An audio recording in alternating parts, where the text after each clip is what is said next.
Pinot Noir, Adam Silvera. You have to be quiet, we're filming.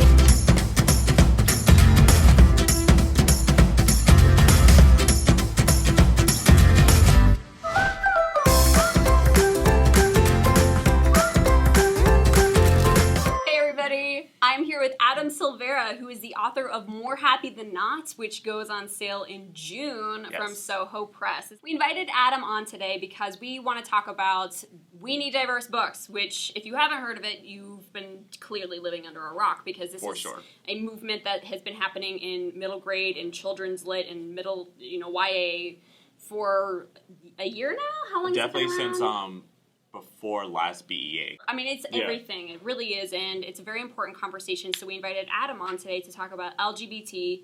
I can remember being 10 or 9 and thinking, oh, I'm very attracted to, like, my best friend who's a boy and everything. And, but, there weren't, like, chapter books or many middle grade novels kind of, like, featuring gay characters or whatever. Or not even necessarily gay. It's exactly what you're saying, that characters who are kind of exploring their sexuality. Just having those questions. It can't just be starting in teen books. It can't just start in YA, because by then it's almost too late, It feels alien. It feels so, like, you've already been set for, like, 17 years already, like, I'm this one way, and then all of a sudden you have these thoughts. It's just like, I'm too confused. This is like, it's too foreign to you. Right. And you're, like, in a different country, exactly, essentially, at this point. Like, everything is exactly you said. It feels very foreign. That's why this We Need Diverse Books thing is so important, because it isn't just about having diversity in YA literature. It's middle grade, it's chapter books, it's picture books, it's from, like, the very early the moment reading. That child is born. Right. And just, like, it's like, let's, like, slap a board book. It's kind of introducing, like, different themes. And, I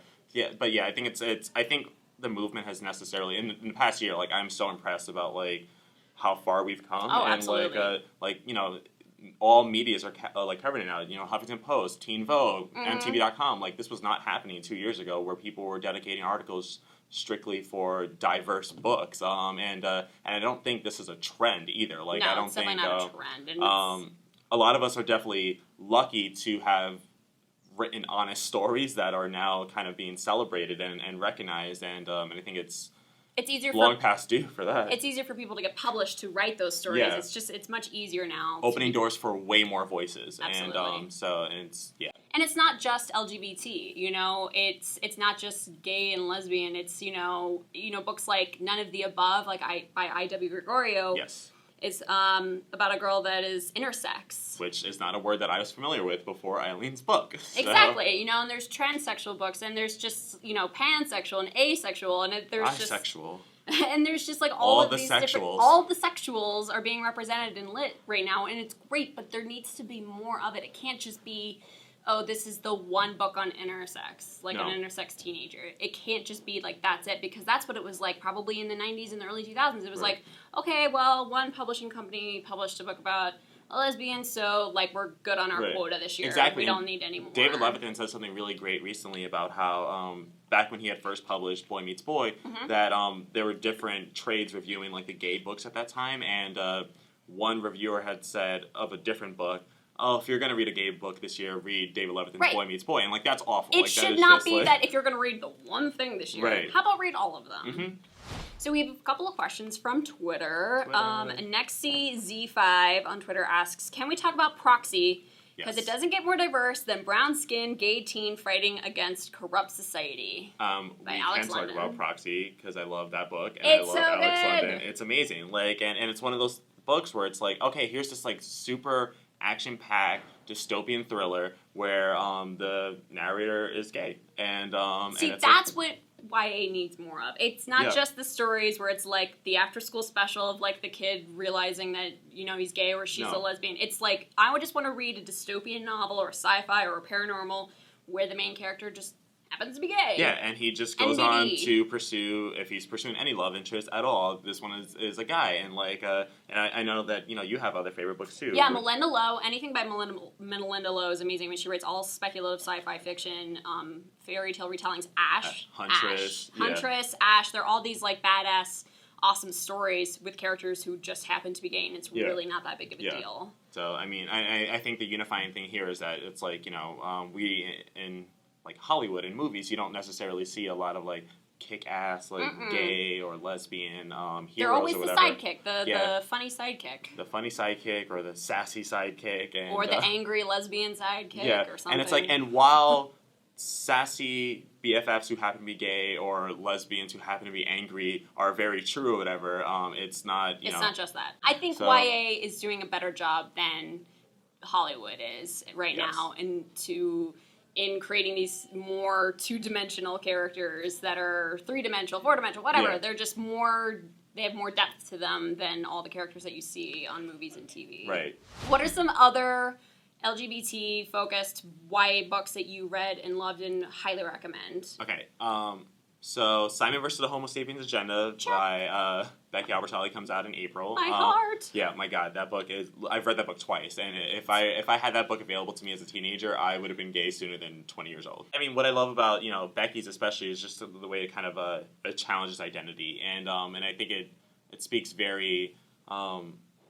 in line with what the Diverse Campaign is, like, doing, which is just, I think we look at defaults and everything, and we kind of, like, have our check boxes, and Becky's book kind of challenges that and, like, flips the script and says, like, like, being white and straight should never be the default, and, like, everyone should have to come out, which I think is such an important message, like, just kind of, like, declaring your sexuality. Everyone should come out, even if you're straight. I love that. Go come out to someone right now. Why is it that only gay people have to be the ones that come out and publicly declare their sexuality? It's like, everyone should.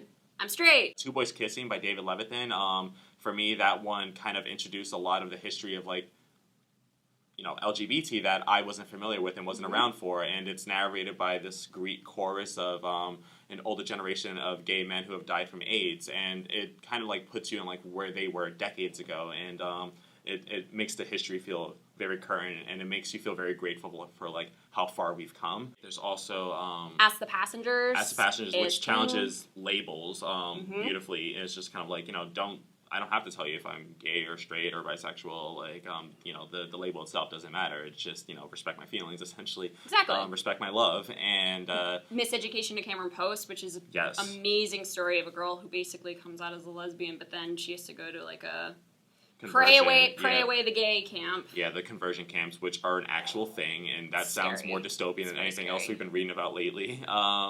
There's Rapture Practice by Aaron Hartzler, which is a memoir, and he's amazing, and which, growing up in a Catholic, family, super Catholic family, and where, we're being told that, like, God doesn't want you as gay and everything. And so, I mean, I love that one. So my last question comes from BookGal88 on Twitter. Hello. She wants to talk about the importance of LGBT literature. Why is it important? Why do we need it? Okay, well, I think, I think what's important in all these diversity conversations is that one person does not speak for their entire community. So I cannot speak for every gay person's experience in the same way that when I write a book, I cannot write for every gay teen, so I think, personally, for me, it was, I grew up on a block where it didn't feel very welcoming to be gay, and, they would make fun of me if we were playing video games or something and I chose a girl character. It's like, yo, what are you doing? Like, choose Wolverine or something. And, like, don't be Jean Grey. And Jean Grey's infinitely better. I know, like, Wolverine can't turn into the Phoenix. I so know, it's just, come on. But there were just little things like that where it just didn't feel very okay to be gay. And I think if I had, more books available to me, I would have seen that, okay, maybe this is just a situational thing for me. Maybe this is not how the entire world feels. And the entire world is not against me and my little gay heart, So, but I think if those books had been available to me sooner or had more of a presence in the bookstores and had more booksellers pushing them on me, even despite my orientation, whatever, it would have been super excellent. I mean, I think that's, that was your experience. And so you want more things that could have helped you in your experience. And I feel like everybody has their own different experience growing up, whether it is race or it is religion or it is mental disorders or mental health or, anything like that. I think, that's why we need these, like Adam's story, he needed more LGBT books out there and there weren't, And but your story out there, you might require something else. You might require something that's a little more religion oriented or something that takes place outside of North America, because we know you exist, and it's just, so I mean, it's definitely trying to by buying these books and by supporting these books, then publishers and booksellers are more excited to carry these books and publish those books. And that's how you support them. That's how you support this movement. If you feel like this movement is important and it is something that's good and it should continue, the easiest way to support it is to buy a diverse book. Yeah. That is the simplest step. I mean, you can donate to We Need Diverse Books. You can go to their festival that is going to be happening, I think, next year, maybe. I have to check their website. Yeah. But the simplest way is to just buy a diverse book. It's a very human thing to kind of develop empathy towards someone who is unlike yourself. So we're going to have more discussions about diversity in YA because it isn't just LGBT, as we've been saying. It is all of these things. Yes. And so we want to talk with other people other authors or publishers or editors or anybody who has an opinion and has a voice and wants to talk and share their story, their growing up on the Bronx story. Yes. And we want to hear your story. Share your story with us in the comments on YouTube or tweet us and tell us what stories you want to be reading about. What books aren't out there that... Where do you see a lack of? Yes, what is missing? In the arena of publishing. Because what can't happen again is what we grew up with, which was there was nothing there for us, you know? And so tell us what's missing. What do you think is missing and what do you want to read about? And we will bring on more people to talk about this very important, very awesome topic. Yes. So until then... Peace. Happy reading. Go read more happy than not. And be more happy. Be more not. Bye. Bye. Bye. Bye. There we go.